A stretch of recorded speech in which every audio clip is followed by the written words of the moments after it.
ప్రతి ఉదయం దేవుని వాగ్దానం అనే కార్యక్రమానికి ప్రేమతో మిమ్మల్ని ఆహ్వానిస్తుంటున్నాను. ఈ ఉదయకాల సమయంలో దేవుడు మన కొరకు ఏర్పాటు చేసినటువంటి వాక్య భాగము 95వ కీర్తన మొదటి వచనాన్ని ధ్యానించుకుందాం. 95వ కీర్తన మొదటి వచనాన్ని ధ్యానించుకుందాం. రండి, యెహోవాను గూర్చి ఉత్సాహధ్వని చేయుదము. క్రీస్తునందు ప్రియమైన దేవుని బిడ్డలారా, ఈ ఉదయకాల సమయంలో పరిశుద్ధాత్మ దేవుడు మనకిస్తున్నటువంటి వాగ్దానము, రండి యెహోవాను గూర్చి ఉత్సాహధ్వని చేయుదము. ఈ యొక్క వాగ్దానాన్ని దేవుడు మనకును మన కుటుంబాలకును ఆశీర్వాదకరముగాను దీవెనకరముగాను మార్చినగాక. ఈ యొక్క మాటల్లోని మరి ఆత్మీయ సత్యాలను ఆత్మీయ అర్థాలను మనం గమనించినట్లయితే, కీర్తనకారుడు ఎవరు అనేది ప్రత్యేకంగా ఇక్కడ బయలుపరచలేదు. కానీ దావీదు ఈ యొక్క కీర్తన రచించి ఉండవచ్చు అని మేధావుల యొక్క అభిప్రాయంగా ఉంటున్నది. ఏది ఏమైనప్పటికీ దేవుణ్ణి ఆరాధించాలని, దేవుణ్ణి మహింపరచాలని, దేవుణ్ణి స్తుతించాలని దావీదు మరి ఆ మనసు కలిగి ఉంటున్నాడు. దావీదు హృదయాంతరంగంలో నుండి మరి కీర్తన రచిస్తూ ఒక ఆహ్వానాన్ని ఇశ్రాయేలు యొక్క ప్రజలకి ఇస్తూ ఉంటున్నాడు. మన రక్షణ దుర్గమును బట్టి సంతోషగానము చేయదు, కృతజ్ఞతాస్థుతులతో ఆయన సన్నిధికి వచ్చేదము, కీర్తనలు పాడుచు ఆయన పేరట సంతోషగానము చేయదు.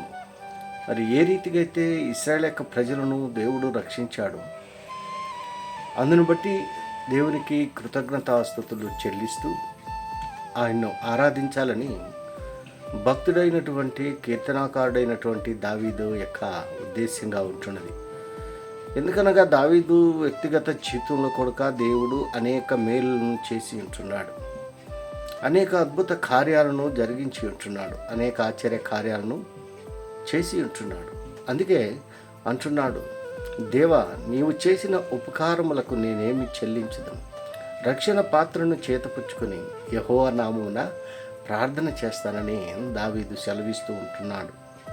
దేవుడు మన జీవితాల్లో కూడా అనేక కార్యాలను ఆయన జరిగిస్తూ ఉంటున్నాడు. ఎందుకనగా అద్భుత కార్యాలు చేసేటువంటి దేవుడు, ఆశ్చర్య కార్యాలను జరిగించేటువంటి దేవుడు, ఆయన సర్వశక్తి కలిగినటువంటి దేవుడుగా ఉంటున్నాడు. కాబట్టి దేవుడు చేసినటువంటి మేలును బట్టి, దేవుడు చేసినటువంటి కార్యాలను బట్టి ఆయనకు మాత్రమే కృతజ్ఞతాస్తుతులు చెల్లించవలసిన వారుగా మనం ఉంటున్నాము. అంత మాత్రమే కాదు, ఇంకా మనం గమనించినట్లయితే ఆయన మన దేవుడు, మనము ఆయన పాలించి ప్రజలము, ఆయన మేపు గొర్రెలము. రండి, నమస్కారం చేసి సాగిలపడదము, మనల్ని సృజించిన యెహోవా సన్నిధిని మోకరించదము. నేడు మీరు ఆయన మాట అంగీకరించినలా ఎంత మేలు. అరణ్యమందు మొరీబా యొద్ద మీరు కఠినపరుచుకున్నట్లు, మస్సా దినమందు మీరు కఠినపరుచుకున్నట్లు మీ హృదయమును కఠినపరచుకొనకుడి. ఈ యొక్క హెచ్చరికను దేవుడు ఇశ్రాయేలు యొక్క ప్రజలకి దావీదు ద్వారా ఇస్తూ ఉంటున్నాడు. ఏ రీతిగా ఇశ్రాయేలు యొక్క ప్రజలు దావీదుని మరి విసిగించారో, సనుక్కున్నారు, దేవుని పైన కోపగించుకున్నారు, అయినా కూడా దేవుడు మరి వారి పట్ల కరుణ చూపి ఉంటున్నాడు. మరి అరణ్య యాత్రలో 40 సంవత్సరంలో వారికి ఆహారాన్ని అనుగ్రహించాడు, మరి నీటిని అనుగ్రహించాడు, పగలు మేఘస్తంభంగాను రాత్రి అగ్నిస్తంభంగాను ఉండి నడిపించాడు. ఇలా అనేక అద్భుత కార్యాలు జరిగించినప్పటికీ ఇశ్రాయేలు యొక్క ప్రజలు దేవుణ్ణి తిరస్కరించారు, దేవునిపైన సనుక్కున్నారు. మరి అయినా కూడా దేవుడు వారి పట్ల ప్రేమ చూపుతూ ఉంటున్నాడు. అందుకే దేవుని యొక్క వాక్యంలో మనం గమనించినట్లయితే ఆయన కోపము నిమిషం మాత్రమే ఉండును, ఆయన దయ ఆయుష్కాలం అంతా ఉంటుందని దేవుని యొక్క వాక్యంలో మనం చూస్తున్నాం. క్రీస్తు ప్రియమైన దేవుని బిడ్డలారా, మరి నా జీవితంలో మన కుటుంబాల్లో దేవుడు చేసినటువంటి మేలును బట్టి దేవునికి కృతజ్ఞతాస్తుతులు చెల్లించేటువంటి వారిగా మనం ఉండాలి.